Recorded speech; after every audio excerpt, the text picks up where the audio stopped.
اعوذ باللہ من الشیطان الرجیم بسم اللہ الرحمن الرحیم رجال لا تلہیہم تجارت ولا بیع عن ذکر اللہ واقام الصلاة وایتاء الزکاة یخافون یوما تتقلب فیہ القلوب والابصار۔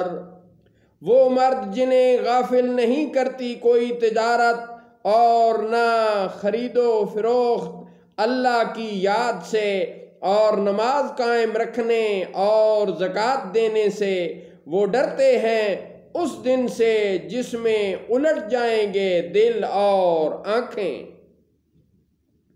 لِيَجْزِيَهُمُ اللَّهُ أَحْسَنَ مَا عَمِلُوا وَيَزِيدَهُم مِّن فَضْلِهِ وَاللَّهُ يَرْزُقُ مَن يَشَاءُ بِغَيْرِ حِسَابٍ، تاکہ اللہ انہیں بدلہ دے ان کے سب سے بہتر کام کا اور اپنے فضل سے انہیں انعام زیادہ دے، اور اللہ جسے چاہے بے حساب رزق دیتا ہے۔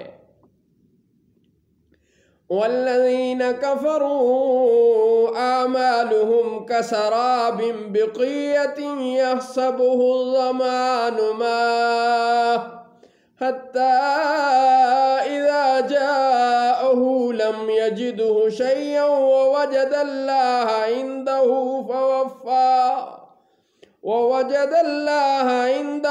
فَوَفَّاهُ حِسَابَهُ واللہ سریع الحساب۔ اور وہ جو کافر ہوئے ان کے اعمال ایسے ہیں جیسے دھوپ میں چمکتی ہوئی ریت کسی جنگل میں کہ پیاسا اسے پانی سمجھے، یہاں تک کہ جب اس کے پاس آیا تو اسے کچھ نہ پایا، اور اللہ کو اپنے قریب پایا تو اس نے اس کا حساب پورا بھر دیا، اور اللہ بہت جلد حساب کر لیتا ہے۔ صدق اللہ مولانا العظیم وصدق رسولہ النبی الکریم۔